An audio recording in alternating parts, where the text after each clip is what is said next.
Hello student, आपका स्वागत है आपके अपने यूट्यूब चैनल ज्ञानदीप इंडिया पर। आज हम पढ़ रहे हैं एल्कोहल के ईथर के रासायनिक गुण। ईथर के रासायनिक गुण। ईथर किसे कहते हैं, ईथर कितने प्रकार की होती है, ईथर बनाने की विधि, ये हमने कवर कर लिए थे। तो आज पढ़ेंगे हम ईथर के रासायनिक गुण। तो पहला देखेंगे दहन। क्या देखेंगे? दहन। अब हम ईथर को दहन करेंगे, जलाएंगे। तो पहला देखेंगे CH3 CH2O CH2 CH3। इसका नाम है di ethyl ether. Di ethyl ether.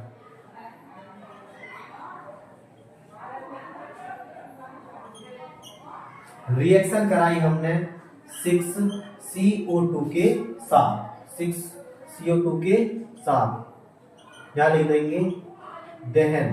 क्या लिखेंगे? दहन। अब जैसे हम ऑक्सीजन की प्रेजेंस में जलाएंगे ऑक्सीजन के साथ, तो बनेगा यहाँ 4CO2 4CO2 बन गया carbon dioxide. Carbon dioxide plus क्या बचा? ये बचा 5H2O। 5H2O जिसे बोलेंगे वाटर। थोड़ी अगर हम लिखेंगे तो थोड़ी लिखेंगे इसकी, जब ईथर की अभिक्रिया ऑक्सीजन के साथ कराते हैं तब कार्बन डाइऑक्साइड तथा वाटर प्राप्त होता है। अब कराएंगे हम इसका अपघटन। क्या कराएंगे? अपघटन। सेकंड स्टेप है अपघटन। अपघटन जिसे बोलेंगे डीकंपोजिशन।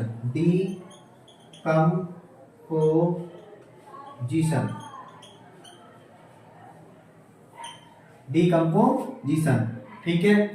हम लेंगे CH3 CH2O CH2 और CH3। रिएक्शन कराएंगे 4Cl2 के साथ। 4Cl2 के साथ इसे करेंगे हम गरम। क्या करेंगे? गरम। हमने डाई इथाइल ईथर लिया है। ठीक है। डाई इथाइल ईथर रिएक्शन किससे कराई है? क्लोरीन के साथ। तो हमारा बनेगा 4 तो कार्बन प्राप्त होंगे प्लस H2O और क्या प्राप्त होगा? 8HCl। ठीक है। तो क्या बन गया? ये तो कार्बन है और ये वाटर है। ये हाइड्रोक्लोरिक एसिड। तो इसकी थ्योरी लिखेंगे तो हम कैसे लिखेंगे? जब डाई इथाइल ईथर की अभिक्रिया क्लोरीन के साथ गर्म करते हैं तब कार्बन, वाटर तथा हाइड्रोक्लोरिक एसिड प्राप्त होता है। प्लीज इसका स्क्रीनशॉट लीजिए। आगे देखेंगे निर्जलीकरण। निर्जलीकरण किसका देखेंगे? ईथर का। तो ईथर का फार्मूला होता है CH3 CH2O CH2 और CH3। इसका नाम है di ethyl ether. Di ethyl ether.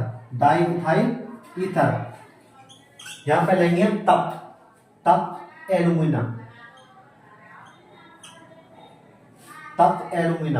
Alumina का फार्मूला होता है Al2O3। कितने की प्रेजेंस में कराएंगे? ये कराएंगे 350 सेंटीग्रेड पर। 350 सेंटीग्रेड पर तब प्राप्त होगा हमारा 2CH2 double bond CH2 double bond CH2। आगे बनेगा H2O। ठीक है। अगर हमने डाई इथाइल ईथर लिया, रिएक्शन किससे कराएं? तब Al2O3 एल्यूमिना के साथ 350 सेंटीग्रेड पर तब प्राप्त होगा हमारा एल्कीन। और क्या प्राप्त होगा? ये होगा वाटर। ठीक है, आगे देखेंगे हम ऑक्सीकरण। क्या देखेंगे? ऑक्सीकरण। अब ऑक्सीकरण किसे कहते हैं? ऑक्सीकरण वह अभिक्रिया होती है जिसमें ऑक्सीजन की वृद्धि तथा हाइड्रोजन का ह्रास होता है, ऑक्सीकरण कहलाता है। ऑक्सीकरण, ऑक्सीडेशन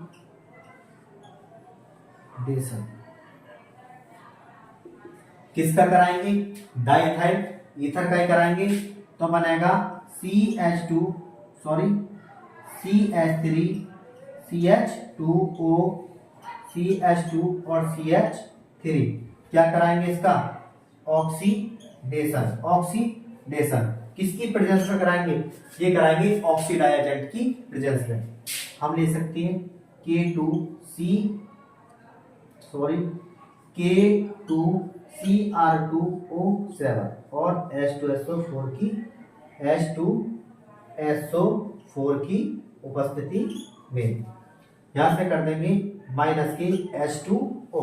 क्या करेंगे? माइनस के H2O बन जाएगा 2CH3CHO 2CH3CHO।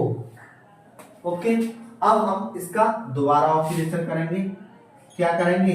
दोबारा ऑक्सीडेशन। अब CHO ग्रुप किस में कन्वर्ट हो जाएगा? CH में। तो लिखेंगे आगे, ये हो जाएगा 2CH3COOH। इसका नाम है एसिटिक एसिड। एसिटिक एसिड, इसका नाम है एसिटैल्डिहाइड।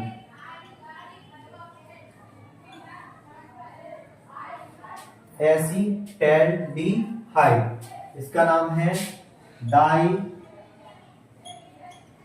Ethyl ether. Diethyl ether. तो देखेंगे जब डाइथाइल ईथर का ऑक्सीडेशन क्या कराती है?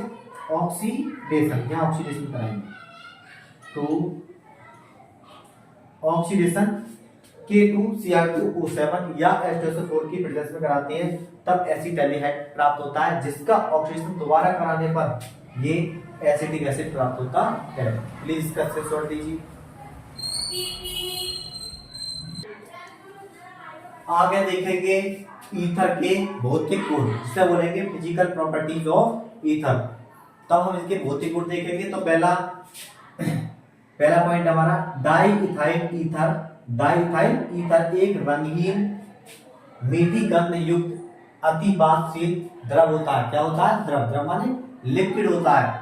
दूसरा पॉइंट है ईथर अत्यधिक ज्वलनशील द्रव होता है, बहुत तेजी से जल सकता है, जिसे बोलते हैं ज्वलनशील।